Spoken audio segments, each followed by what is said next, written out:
बिस्मिल्लाहिर्रहमानिर्रहीम। अस्सलाम वालेकुम। मैं हूं अनवर ज़ेब और आप देख रहे हैं अनवर ज़ेब ऑफिशियल यूट्यूब चैनल।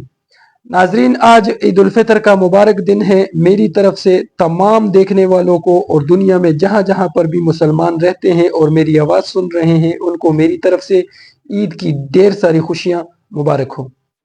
नाजरीन, रमज़ानुल मुबारक का बाबरकतों और रहमतों वाला महीना रुखसत हो चुका है। हमने रमज़ानुल मुबारक के महीने में जो इबादत की थी, हमारी दुआ है कि अल्लाह रब्बुल इज़्ज़त उन तमाम इबादत को अपने दरबार में कबूलियत अता फरमाए। नाज़रीन, मैं आज से आपसे एक खसूसी बात करना चाहूँगा और वो मैं रमज़ानुल मुबारक के हवाले से करूँगा, क्योंकि रिसेंटली जब जो रमज़ान गुजरा है,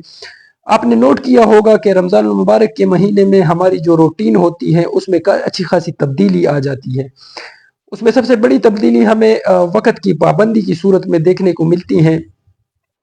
जो वक़्त की पाबंदी होती है उसका हम बहुत ख़ास ख़्याल रखते हैं। उसके अलावा जो हमारे काम करने के औकात होते हैं उसको भी हम मख़सूस कर देते हैं, और उसके अलावा फिर जो औकात हमारे इबादत के होते हैं तो उसको भी हम उसकी भी हम बाकायदगी से पाबंदी करने लगते हैं। और उसके अलावा एक और भी एलिमेंट इसमें हमें देखने को मिलता है, और वो है अपने इर्द गिर्द के माहौल में ऐसे लोगों को तलाश करते हैं हम कि जो ज़रूरतमंद होते हैं, और उनकी ज़रूरियात को जो है वो हम पूरी करने की अपनी सी कोशिश करते हैं। ये कुछ बातें जो है ना वो रमज़ान में मैंने ज़ाती तौर पर भी नोट की हैं और आपने भी नोट की होगी। तो रमज़ान का पूरा महीना हम इस पाबंदी में गुजार देते हैं। हम अपनी इबादत का ख़ास ख्याल रखते हैं, हम अपने जो वक़्त है उसका ख़ास ख्याल रखते हैं, और हम अपनी जो काम करने के औकात होते हैं उसका भी ख़ास ख्याल रखते हैं। इसके अलावा हम अपने इर्द गिर्द के माहौल में ऐसे ज़रूरतमंद लोगों को भी सर्च करते हैं और उनकी ज़रूरियत का भी ख्याल रखने की कोशिश करते हैं। अब यही वो चीज़ें हैं कि जिससे एक पुरअमन मुआशरा तश्कील दिया जा सकता है। अगर हम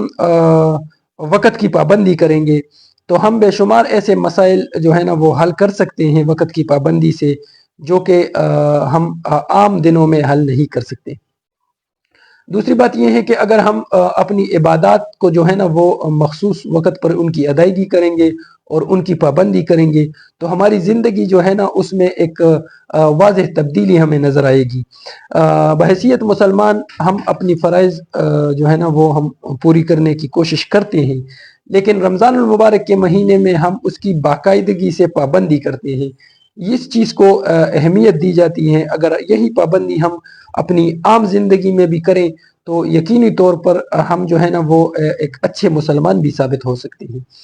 उसके अलावा हम जो है ना वो अपने काम के जो औकात होते हैं उसको भी बाकायदा एक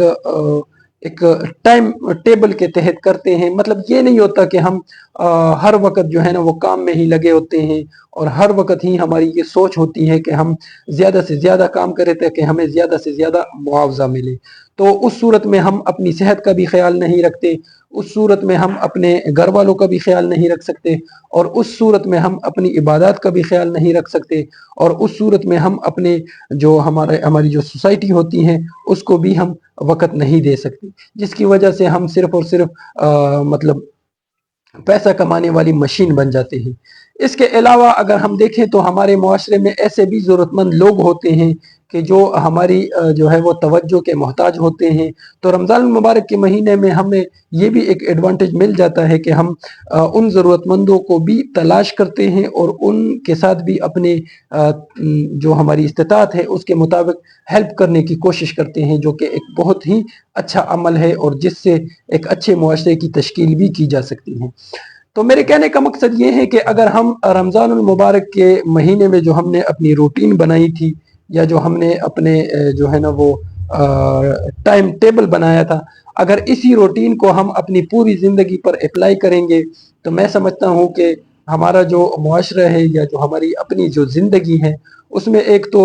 वो पुरअमन होगी, दूसरा उसमें एक ठहराव आएगा, और उस ठहराव और उस अमन की वजह से ना सिर्फ हमारी ज़िंदगी बेहतर होगी बल्कि हमारे इर्द गिर्द और हमारा जो मुआशरा है उसमें भी वाज़ेह تبدیلی جو ہے وہ آئے گی۔ تو ہمیں چاہیے کہ ہم نے یہ جو پریکٹس کی ہے پچھلا پورا مہینہ، اگر ہم اس پریکٹس کو مزید بھی کنٹینیو رکھیں گے اور اپنی پوری زندگی کو، اور یعنی اپنے جو 12 مہینے ہیں اپنی زندگی کہ جو سال ہوتا ہے اور سال کے جو 12 مہینے ہوتے ہیں، جس میں سے ایک مہینہ تو ہم رمضان المبارک کے رمضان المبارک میں جو ہے نا وہ باقاعدہ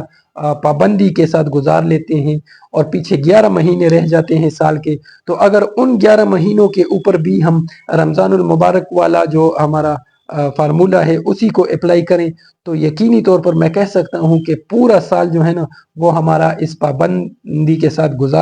گزاریں گے ہم، اور اس کے جو فوائد ہیں وہ ہمیں انشاءاللہ دیکھنے کو ملیں گے۔ رمضان المبارک کے مہینے میں ہم نے دیکھا کہ ایک دوسرے کے حقوق کا خیال رکھا گیا، ہم نے دیکھا کہ اپنی عبادات کا خیال رکھا گیا، ہم نے دیکھا کہ وقت جو کام کرنے کے اوقات ہیں ان کا باقاعدہ خیال رکھا گیا، ہم نے دیکھا کہ ایک دوسرے کی ضروریات کا بھی خیال رکھا گیا، اور ہم نے اس میں جو ہے نا رمضان کے روزوں کے موقع پر ایک دوسرے کی جو ہے نا وہ جو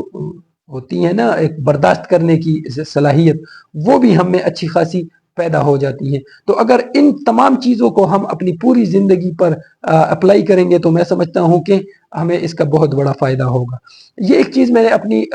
اس رمضان المبارک کے مہینے میں نوٹ کی ہے، اور انشاءاللہ میری بھی کوشش ہے کہ میں اپنی پوری زندگی کے اوپر یہ رمضان المبارک والا جو فارمولہ ہے یہ اپلائی کروں گا، اور اپنی زندگی کو خوشگوار بنانے کی بھرپور کوشش کروں گا۔ اور آپ سے بھی درخواست ہے کہ آپ بھی اس فارمولے کو اپنی پوری زندگی پر اپلائی کریں، تاکہ آپ کی زندگی بھی جو ہے وہ خوشگوار بنے اور پرسکون زندگی بنے۔ دیکھیں، زندگی کا مقصد صرف یہ نہیں ہے کہ آپ مشین کی طرح زندگی گزارے، بلکہ زندگی کا مقصد تو یہ ہے کہ آپ اپنی زندگی بھی اچھی گزاریں، اور آپ کے ساتھ جو دوسرے لوگ ہیں، جو دوسری لوگوں کی جو زندگیاں آپ کے ساتھ کنیکٹ ہوئی ہیں وہ بھی اچھی گزریں، آپ ان کے ساتھ بھی جو ہے وہ اچھا برتاؤ کریں، اور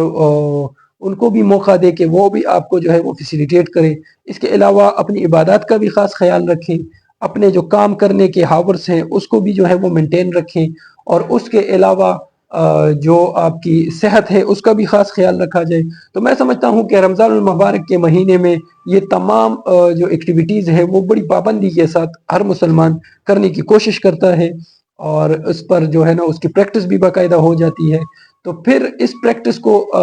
ہم نے دیکھا ہے کہ اکثر لوگ جو ہے وہ چھوڑ دیتے ہیں، اور اکثر لوگ ایسے بھی ہوتے ہیں کہ جو اس پریکٹس کو کنٹینیو کرتے ہیں، اور وہ اپنی جو سال کے 11 مہینے ہیں اس میں بھی اسی پریکٹس کو جو ہے وہ آگے لے کے جاتے ہیں، تو ان سے ان کی زندگی میں جو ہے نا واضح تبدیلی آ جاتی ہے۔ ناظرین، آج کا بابرکت دن ہے۔ الحمدللہ پاکستان کے طول و عرض میں کوئی بھی اس طرح کا ناخوشگوار واقعہ جو ہے وہ رپورٹ نہیں ہوا۔ الحمدللہ پورے ملک میں عید الفطر جو ہے نا وہ نہایت سادگی، عقیدت اور احترام کے ساتھ منایا جا رہا ہے۔ ملک کے تمام علاقوں میں جو ہے وہ ابھی تک اس طرح کا کوئی ناخوشگوار واقعہ رپورٹ نہیں ہوا جس کی ہم آپ کو جو ہے وہ اپڈیٹ دے سکیں۔ ہاں، کچھ واقعات جو ہیں نا وہ ہوئے ہیں، لیکن ان کو روٹین کے واقعات کے توسط سے ہم دیکھیں گے، اور ہمیں یہ خوشی ہے کہ اس دفعہ پورے ملک میں جو ہے نا وہ ایک عید الفطر کے موقع پر ایک پرامن فضا جو ہے وہ قائم رہی ہے، اور اس پرامن فضا کو قائم کرنے میں جن لوگوں نے اپنا کردار ادا کیا ہے، یقینی طور پر میں سمجھتا ہوں کہ ان لوگوں کو بھی عید الفطر کی خوشیوں میں یاد رکھنا چاہیے، اور ان کا بھی خصوصی شکریہ ادا کرنا چاہیے کہ انہوں نے اپنی عید، اپنے جو رمضان ہے یا اپنی جو خوشیاں ہیں وہ ہم لوگوں کے لیے قربان کی ہیں، تو ان لوگوں کو بھی خصوصی طور پر یاد رکھنا چاہیے۔ ناظرین، میں ایک دفعہ پھر اپنے دیکھنے والے کو، اپنے سننے والوں کو عید الفطر کی خوشیوں کی مبارکباد دیتا ہوں۔ ناظرین، یہ تو تھا اب تک کا ویلاگ۔ انشاءاللہ ہم بات کریں گے، ہم ملک کے سیاسی صورتحال کو بھی آپ کے سامنے رکھیں گے، ملک کے سیکیورٹی صورتحال کو بھی آپ کے سامنے رکھیں گے۔ اگر آپ کو ہمارا یہ ویلاگ اچھا لگے تو اس کو لائک کیجئے گا، شیئر کیجئے گا، اور کمنٹ سیکشن میں ہمیں اپنی رائے سے ضرور آگاہ کیجئے گا۔ اور اگر آپ نے ابھی تک ہمارے اس چینل کو سبسکرائب نہیں کیا تو اس کو سبسکرائب بھی کر دیجیے گا۔ اللہ حافظ۔